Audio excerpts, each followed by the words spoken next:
Gorgeous Georgian goes here at the SEICon here in Las Vegas at the Virgin Hotel, and it's an honor to have a multiple Hall of Famer, boxing, UFC. It's Marc Ratner himself, Regulatory Affairs VP. How are you doing, sir? Always great to have you. I'm good. I'm thinking on the way over, what was I listening to before I was going to see my guys here? Today was Steely Dan. Just a little different there. I would have got ZZ Top, but well, those are your guys, right? It depends on the day. But today was Steely Dan day. Steely Dan. All right. Well, so we've been walking by that Sphere, right? Promo that they have there, right next to WrestleMania, the whole TKO synergy thing that's going on. So we're going to focus on the Sphere. Your thoughts? You've, I'm sure, been there, done walkthroughs. What are they cooking up? What can you share with us that cost $17 million so far, but can only be done one time? Well, I'm looking forward to it with great anticipation. I went to see you two. I went to see Fish, and I'm just trying to imagine where you put the cage, and can you have fans, spectators behind it, with the big circle behind you, the big sphere behind you. So they're still working all that out, and they're making scale models. It's a huge undertaking, but it'll be the most dramatic sporting event probably, certainly for us, but in this city. It's going to be wild. So it is registering that it can definitely pop the way Dana wants it to. There's Absolutely. No apprehensions about, all these LED screens and maybe some sort of a distraction for the fighters themselves. I don't know. Well, I mean, we'll see, but that's our goal, and they're working on everything like that. I'm not sure how many fights there'll probably be. Probably 10 to 12, something like that. He said 10. 10. Yeah, they're going with just 10, which kind of caught us a little off guard. Yeah. More the merrier, right? And you definitely have the Mexican talent to do it, but for some reason it's only 10. And what I really think there's going to be some former Mexican boxers there to celebrate. Good. All right. Maybe Julio Cesar. Nice. That's a good one to start with. Mantequilla is who I like. Mantequilla, yeah. Jose Napoli, right? Right. Yeah, we were just talking about him the other day. All right. So I wanted to ask you, here's why I ask about the lights, the distractions. And I know you can relate to this. There are times where the NCAA Final Four is in those arenas. Like, I always think of the Alamo Dome. And sometimes they'll make mention of the background. Because it's so big, sometimes the shooting is off. And I guess that's why I was wondering about the fighters and just being overwhelmed. Is it too much? Have you gotten that feel at all?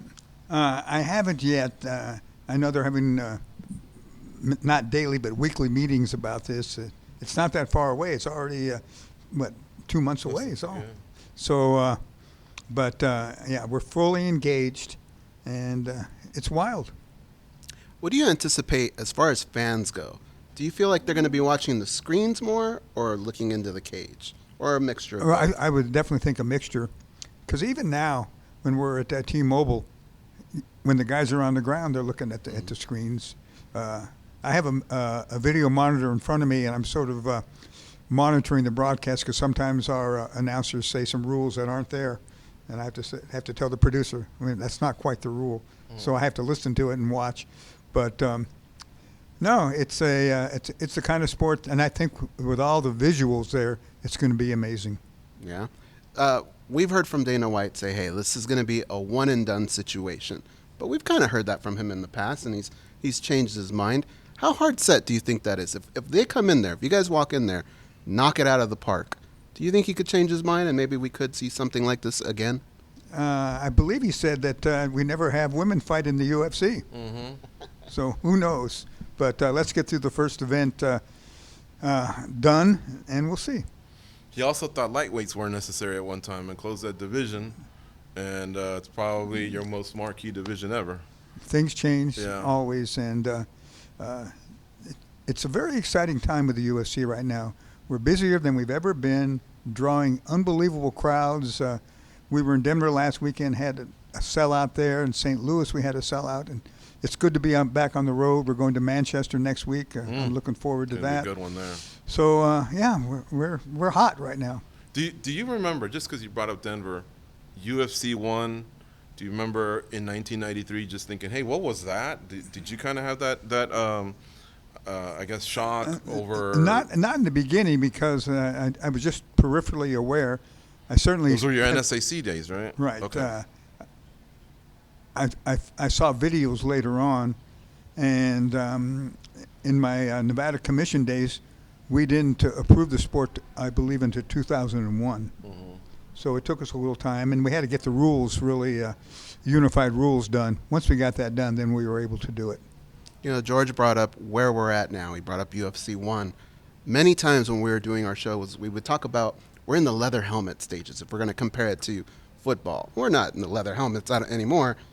We definitely don't have maybe the first face mask on the helmet. But where exactly do you think we're at as far as innovation, things that can still come with the sport? What I've seen is, first of all, the fighters are getting younger.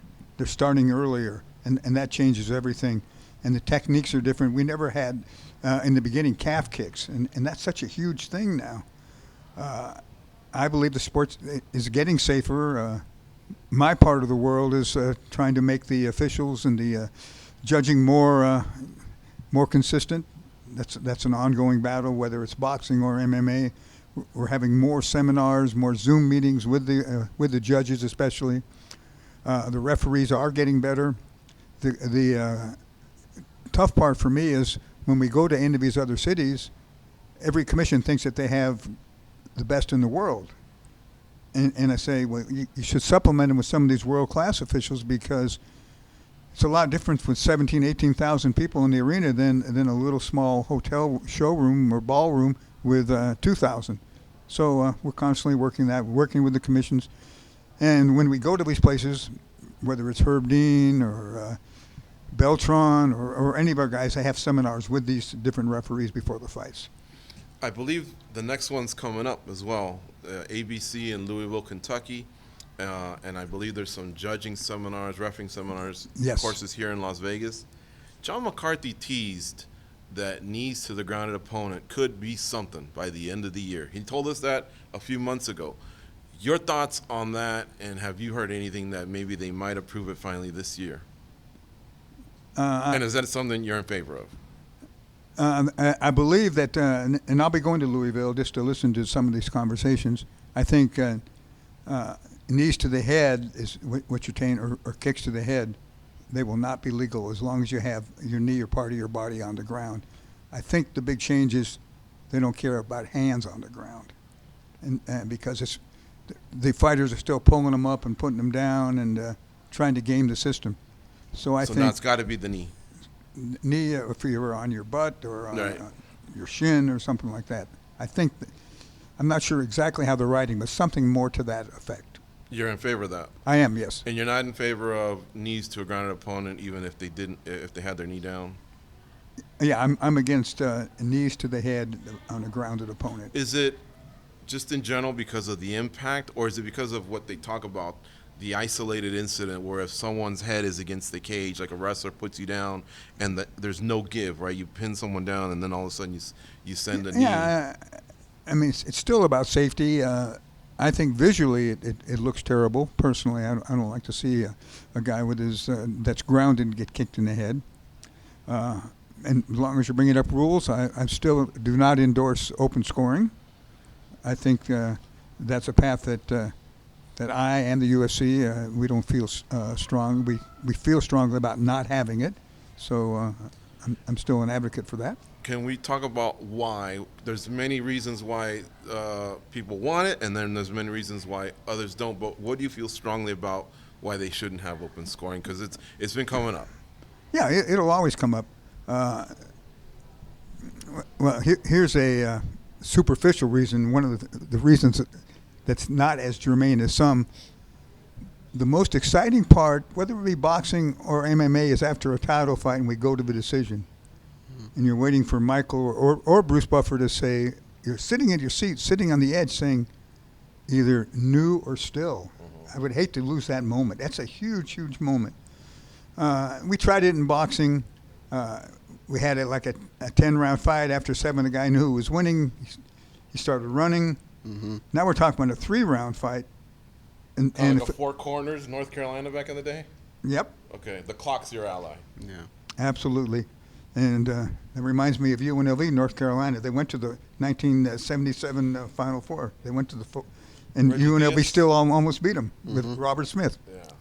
Not relevant to this, but That's the fun part about having you is we drift off. right. Yeah. But go ahead. Go ahead and finish.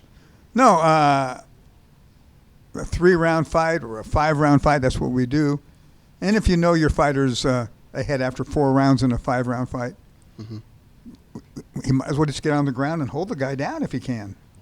I agree with everything you're saying, and I'm one of those people that have always said, even little things like if a judge hears the crowd react to his score, it might be difficult. You know, maybe the in sports we say the makeup call, right? But one thing that I will budge on a little bit on open scoring is, what if it's tied going into the last round? Could they alert the fighters, we're tied right now? You know, it all depends on this one round. Could that be something that you guys would be okay with? Me personally, no, but I would tell every cornerman, pretend it's tied, whatever you think it is, or say you're losing, because it's up to you now. Get your fighter to fight, and don't take it for granted. Don't leave it to the judges, and that's my philosophy there. So part of your journey with the UFC has been to open things up in all the states, provinces in Canada, and now, Right. different countries. We got a champion in Spain who they say could sell out that Santiago Bernabeu where Real Madrid plays. But of course, I always go back to, well, if they were going to do something, it would have been the Croke Park with Conor McGregor. It's not like you haven't been to stadiums before, but I guess times change, things change. I don't know. Is that a possibility? Like I we hear believe it it's a be? possibility, and I think the problem with going to Ireland and at Croke Park was some time constraints. You couldn't have it because you have to do it for American TV also. So like in Manchester, I think the main events will be about 3 or 4 in the morning, something like that. So that comes into play, and I don't think we could be at that park in Ireland that late or something. There was some problems in that regard, but. This Topuria is a tremendous fighter, and Spain will happen someday. Whether it won't be this year, but I would love to see it happen. 2025? Yeah, that's certainly, and I think the next big frontier, I believe, whether it's 2025 or 2026, will be the continent of Africa. I think you'll see fights in Johannesburg or Rwanda, something like that. I think that's out there. All right, since we're on that subject, Hawaii. Dana's asked about it. You guys have had many Hawaiian stars, legends, right? But he tiptoes around kind of like they just can't go, something to do with the government. First, we used to hear that the weather may not cooperate or whatever, but they do have a proper arena, 15,000. Well, I've been to both arenas, Blaisdell and the. That one's like 8,000, right? Yeah, they won't And hold then quite University that of many. Hawaii is like 15, I think. Maybe it's close, but the problem, because we wanted to go to Aloha Stadium, but now they're remodeling it. They're doing something. I don't even know where Hawaii is playing football. They're not there right now. Really? And we're working with tourism. They haven't made us wherever we go. We're trying to get tourism involved, and so we're negotiating with them still. We would love to bring a show someday to Hawaii. I think the market's there. I'm a big BJ Penn guy, and Who doesn't want to spend a week in Hawaii anyway, right? well, Whether you're a fan or even yourself, I imagine. well, I got to referee in football there 3 times, including the Hawaii Aloha Bowl, where nice. Houston played Hawaii, and we had a fight after the game, and June Jones went crazy, but that's another story. I'm staring right now at a billboard, right? It says Noche UFC, and right next to it, WrestleMania. Can I ask you a little bit about the effects that both companies have had on each other? Because I have to imagine WWE seeing UFC go into the Sphere, they're probably blown away. They probably want to do something like that. And I would imagine we just had a big event at Allegiant for WWE. Did that maybe jar anything for Dana White? Maybe one of these big stars, a Conor McGregor, a John Jones, could we maybe get something at Allegiant? Well, it depends on so many things, but like you said, there is a lot of synergy between the WWE and the UFC. We have constant meetings with them, and we were in, I think in Anaheim, we had one night WWE and 2 nights later UFC, or vice versa. We just did that recently. Was it, I think in St. Louis or somewhere where we had one night. And I went to the... Anaheim, 298 with Oh, Raw. yeah. Yeah. Was one. I don't know if they had the other ones that you mentioned. Right, but there was a recent one, because I went, it was in Louisville. Okay. It was whatever their Friday night fights were, and I went and was amazed at all the stuff going backstage in the WWE, because their interviews are live during the fights. I mean, they have cameras everywhere. I talked to Triple H for a while. I know some of those guys from boxing way back, and I also am a big Jim Ross fan. He's with AEW now, but good old JR. So, yeah, there's a lot of synergy between us, and you'll see more of those kind of things. You'll see some advertisers go both UFC and WWE, so it's working. I want to ask you a little bit about the fact that the three of us, we're Vegas residents, right? For the longest time, this is the fight capital of the world. All the big fights happen here. Riyadh season, can you kind of talk a little bit about that? I feel like maybe we're losing a couple of big shows. Are we going to still be the fight capital of the world here? All these heavyweights, they're paying them such big money. It's unbelievable. I don't know how much Fury made his last fight, but I'm hearing it's like 40 or 50 million. Wow. I mean, it's unbelievable. The one against Usage? Yeah. Wow. And Usage made a lot of money. Certainly Francis, when he fought there, he's made a lot of money. So I think for a while they're going to get some big fights. But they're going to come to America and work. They got Bud Crawford fighting in L.A.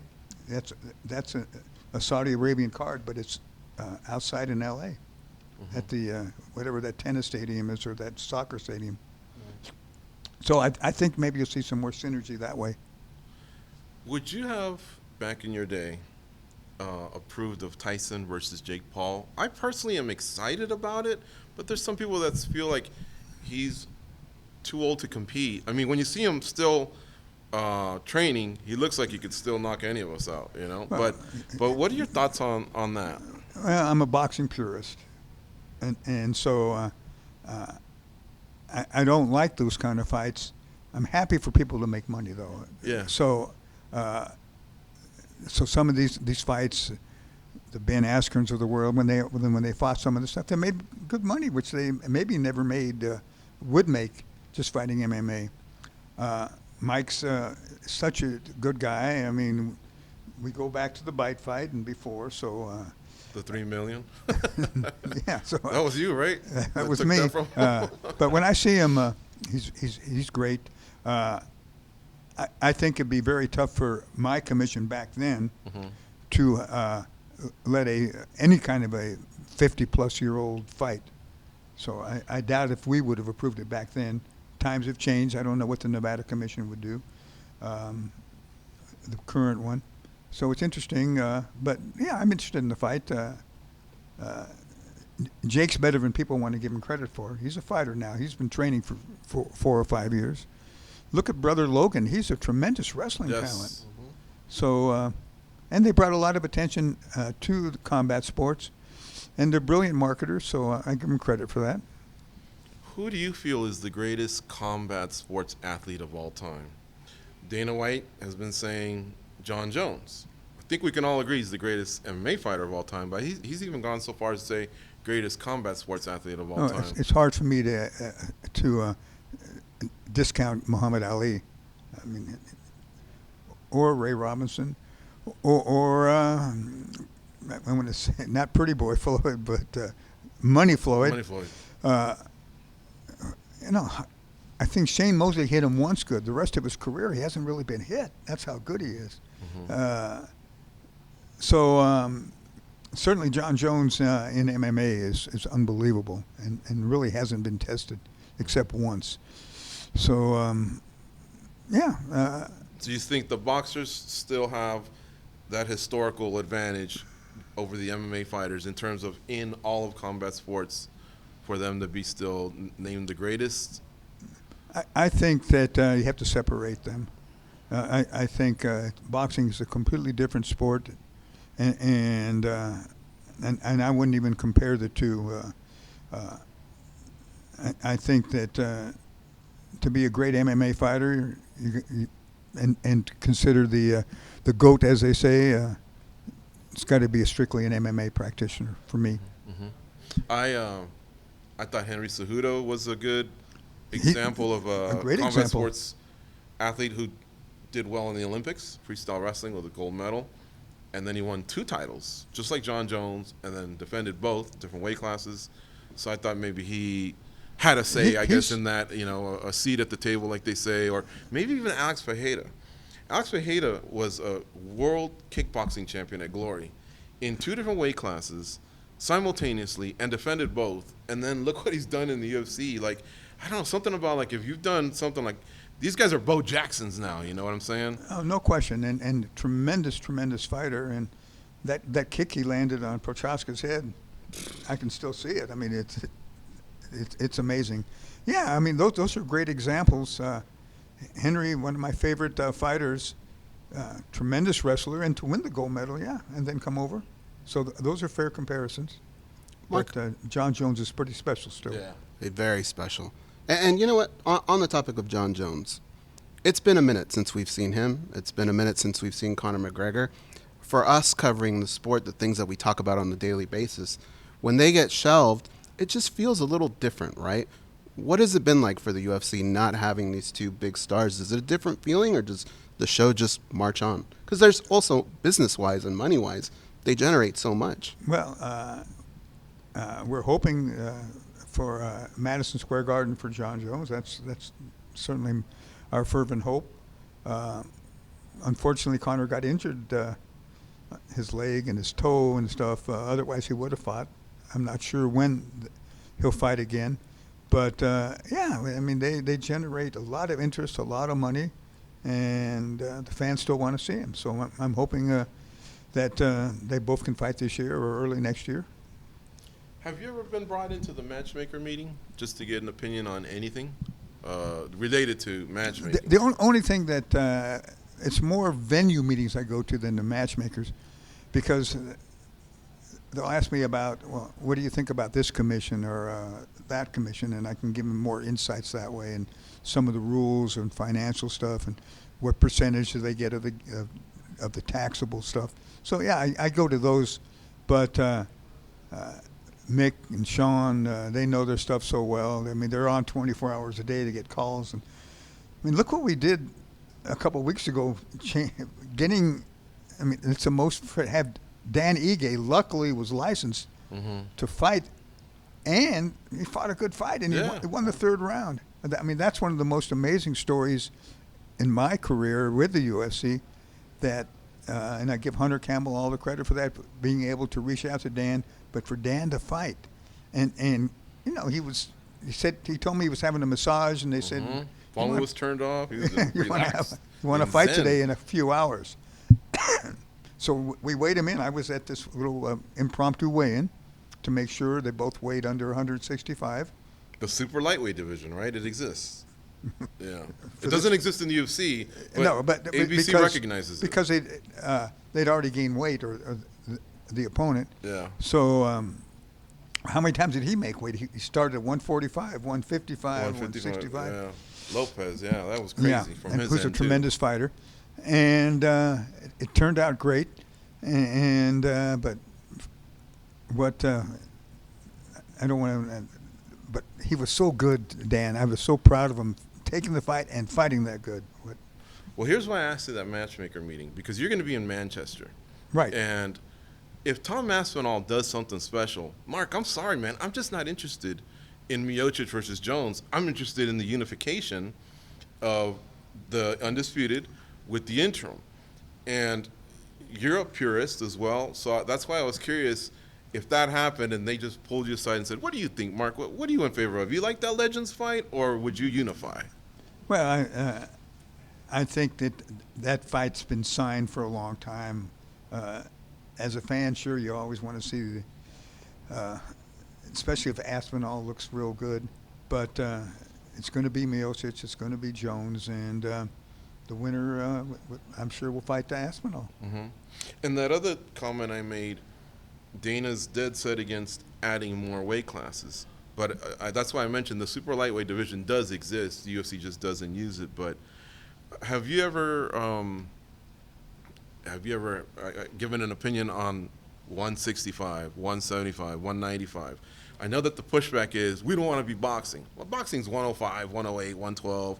Those are smaller ranges. I'm just saying let's just close it every 10 pounds from 115, which is a strawweight division that is available for women but isn't used for men, all the way up to 205, and then the heavyweights. I just think it would add champions, and that's more champions to market for the UFC. Your thoughts on that one? I know there's been talk about it. I haven't been involved in any of the conversations, but yeah, there's been a lot of talk about it. For some fighters, they'd rather fight at 65 than try to get 55, and there's 75 pounders, I guess, would want to come down. So there's always a possibility, but as of now, I've heard nothing that would be that it's going to happen. Last one from me before we get to the important stuff. Okay. UNLV basketball, UNLV football. I'm looking again at this poster, and I want to ask you one more thing about relationships, about demographics. If you look into a UFC crowd, there's a lot of young people, right? We went to a boxing event the other day. It was Nate Diaz, Jorge Masvidal. There was a little bit of a crossover where there was a younger crowd watching boxing. But if you go to a Canelo fight, it's a little bit more of an older crowd. Would you say, who do you think kind of attaches themselves more to liking the UFC? Would it be the pro wrestling fan or the boxing fan? Well, once again, I think it who the combatants are, but MMA does it does get a younger crowd. There's no question about it. But you put the right boxers at the right time together. It's a tremendous sport. It's the most resilient.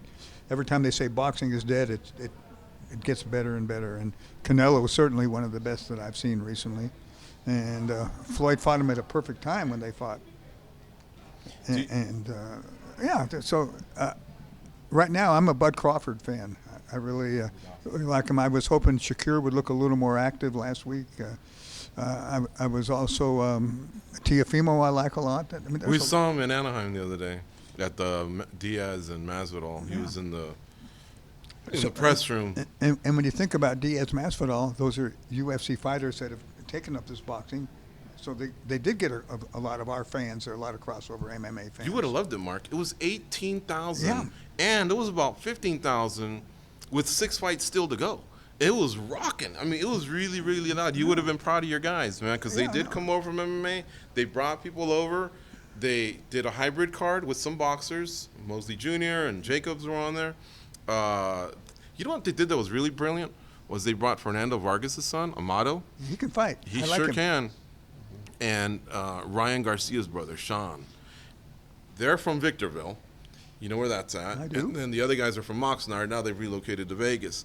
But that place they were ready to bring the house down. They were cheering really, really loud. I thought there was something to it. And all I kept thinking was, man, I wonder if Dana would rethink Zuffa boxing, and use some of the athletes that can still compete. They just don't want to do the wrestling and the jiu-jitsu, but do that, It's always a possibility. But what's really important is the Hispanic fan. Sometimes everybody takes them for granted, but look at that crowd. You had the right guys fighting. That's so, Mark. Let's hear it. And Nate Diaz, he's the most interesting guy, and he draws a crowd because he says what he wants, and same with Nick. And I think Nick's going to be fighting in Saudi Arabia. Yeah, that's what we've been hearing too. Or maybe in Abu Dhabi. Maybe it's Abu Dhabi. I think that's what it is. Yeah, I'm not sure. Yeah, to be exact, not I'm not Saudi. sure. But I know It's Abu. he's on one of those cards. So those guys, yeah. And Masvidal knows how to sell a fight. Mm-hmm. And yeah, he carried that heavy lift for sure. Yeah. But Nate's name brought the people through the doors. Right. And I wouldn't be surprised if either one of them fights again for us. Is UNLV, are they going to bring it down in football season? They had a really good year last year. Can they build on that, and can they get it done this year? I believe they're deeper than they were last year. I don't know enough about this quarterback yet. He's from Holy Cross, I believe. He runs a lot. I know that. Yeah. I think the coach is tremendous. I don't want to lose him after 2 years, but obviously, if he has another big year, there's going to be a lot of money out there. There's much more interest in UNLV football than there's been. So I'm Has it excited overtaken for basketball, in your opinion? it. Will be bigger than basketball? You think it's got more of a pop and an appeal in this city now than basketball? I don't think so. I think that it's moved up a lot. They had so many years of nothingness, Yeah. but they're starting to build. Playing at Allegiant's a big help. Yes. Big. And that bringing, huge room that they built them, the weight room, oh my God, it's amazing. No, they're that's Fertitta. Complex Fieldhouse. Center or something like that, Yeah. Athletic Complex Center. Yeah. So no, that's been great. I'm looking forward to hoops. It's a tough time in college sports because not only do you have to recruit good, but you have to keep them. Yeah, NIL. And I'm happy about it. I don't mind kids making money NIL. What I don't like is that you can leave after 1 year and go as a free agent. So it's really hard to keep the continuity. Now look at Dan Hurley though. He's Amazing, proven- right? Yeah. 60 million, 6 years, right, or something like that. Something like It's that, yeah. Tremendous. Yeah. And the Lakers, they didn't come up with big money like you would thought they would. Mm-hmm. But I think he's right where he should be. And but college hoops is still one of my favorite sports. And I think UNLV should be better. They should be deeper in both football and basketball. And I'm looking forward to it. And look at the Lady Rebs, how good They're Coach really Lindy's good done. too. So and then you go right to the Aces, have the back-to-back champion, and you can't get a ticket to Mandalay that easy right now. Right. So and to get 20,000 when Caitlin Clark came here at T-Mobile, it's a pretty big thing. So Last one from me. okay, UNLV basketball.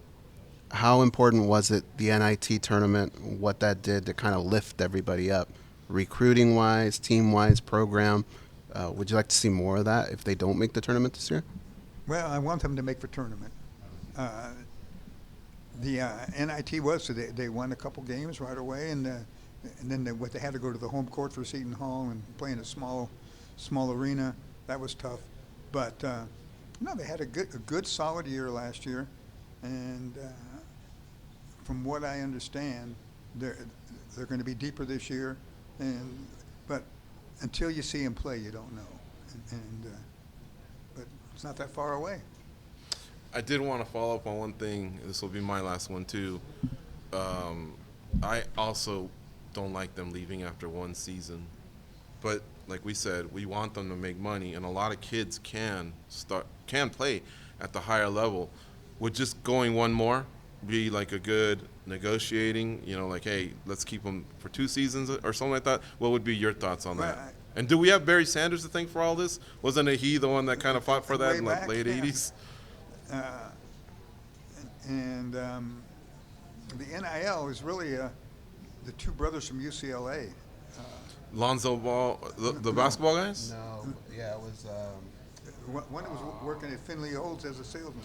Oh, yeah, O'Bannon's. Yeah, the O'Bannon. I mean, that's the one who started the likeness and stuff. I'm for all that, like I say, but to go to the highest bidder after 1 year makes it real tough to keep your players, and so I don't like that. I don't understand how. I know with the COVID how people were getting 5 years instead.